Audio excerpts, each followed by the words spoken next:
पहली कहानी। कुछ अर्सा पहले मैं ऐसे घर में रहती थी जिसके पीछे वाले हिस्से से एक हाइकिंग ट्रेल गुजरता था जहाँ बहुत सारे लोग आके हाइकिंग किया करते थे। एक रात मुझे बहुत ही अजीब सा ख्वाब आया। मैंने देखा कि एक बूढ़ी औरत मेरे कमरे में आई है और मुझे उठाने की कोशिश कर रही है कि मैं किसी तरह घर से बाहर आऊँ। उस ख्वाब ने मुझे उठा दिया। मैं अपने कमरे से बाहर गई, कुछ पानी वगैरह पिया, फिर कमरे में आके मैंने अपने कमरे का पंखा बंद किया क्योंकि बहुत सर्दी थी रात में, और फिर दोबारा से मैं सो गई।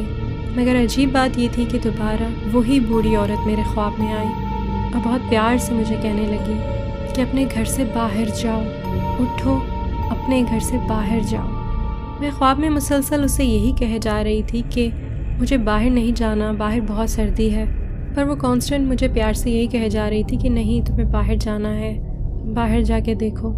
खैर दोबारा फिर मेरी आँख खुल गई।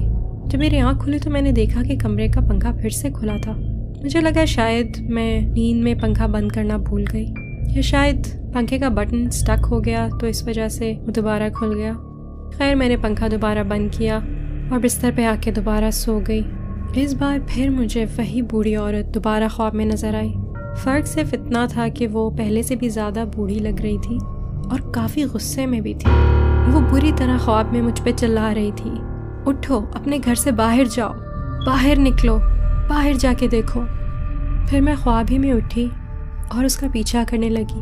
वो आगे आगे जा रही थी और मैं इसके पीछे पीछे अपने घर के हॉलवे तक पहुंच गई। जैसे ही मैं अपने घर के हॉलवे में पहुंची, वो बूढ़ी औरत अचानक गायब हो गई। फिर घबरा के मेरी आँख खुल गई और मैं ये देख के हैरान रह गई कि मैं असल में अपने घर के हॉलवे में खड़ी थी। ज़िंदगी में आज तक मैं कभी नींद में चली नहीं, ना ही मुझे नींद में चलने की बीमारी है, पर उस रात मैं वाकई में नींद में चल के अपने घर के हॉलवे तक पहुंच चुकी थी। घबरा के मैं वापस अपने कमरे में आई तो मैंने देखा कि मेरे कमरे का पंखा फिर से खुला था।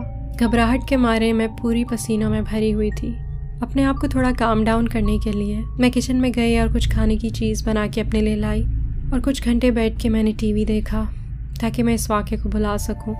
और फिर सुबह के 5-6 बजे मैं बिस्तर पे गई। उसके बाद मुझे कोई ख्वाब नहीं आया, मगर थोड़े अरसे के बाद एक बहुत ही अजीब वाक़या हुआ। मैंने देखा कि हमारे घर के बाहर बहुत सी पुलिस की गाड़ियाँ खड़ी थीं। मैंने अपनी अम्मी से पूछा कि यहाँ इतने सारे लोग क्यों जमा हैं, ऐसा क्या हुआ। उन्होंने मुझे बताया कि पुलिस वालों को एक बूढ़ी औरत की लाश मिली है यहाँ पे, जो काफ़ी अरसे से गुमशुदा थी, जब वो हमारे घर के पीछे वाले ट्रेल से गुजर रही थी। शायद उसे कोई हार्ट अटैक आया या स्ट्रोक या कुछ और बेचारी की वहीं मौत हो गई क्योंकि उसके करीब उसे बचाने वाला कोई नहीं था। यहीं हमारे घर के पीछे वाले ट्रेल पर पुलिस वालों को उसकी लाश मिली। दूसरी कहानी।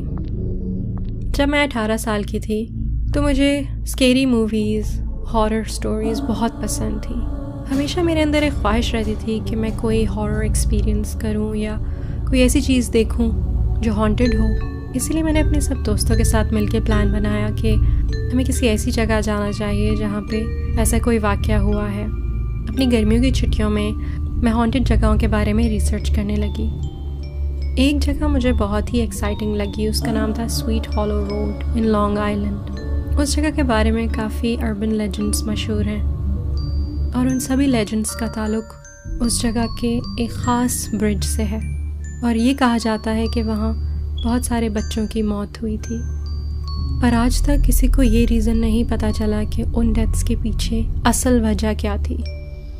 एक दिन मैंने अपने कज़न और अपने भाई से कहा कि मेरी फ्रेंड्स और हम सब मिलके स्वीट हॉलोज़ जाना चाहते हैं, तो वो हमें वहाँ ले चलें।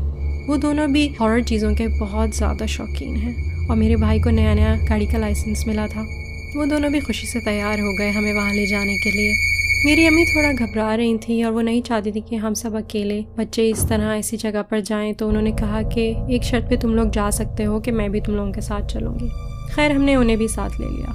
फिर फाइनली जब हम उस हॉन्टेड ब्रिज के पास पहुँचे तो हम सब बहुत एक्साइटेड थे कि कुछ होगा, हमें कुछ नज़र आएगा, मगर हमें ऐसा कुछ भी नहीं मिला वहाँ पे, ना ही हमें कोई ऐसी अजीब सी चीज़ नज़र आई।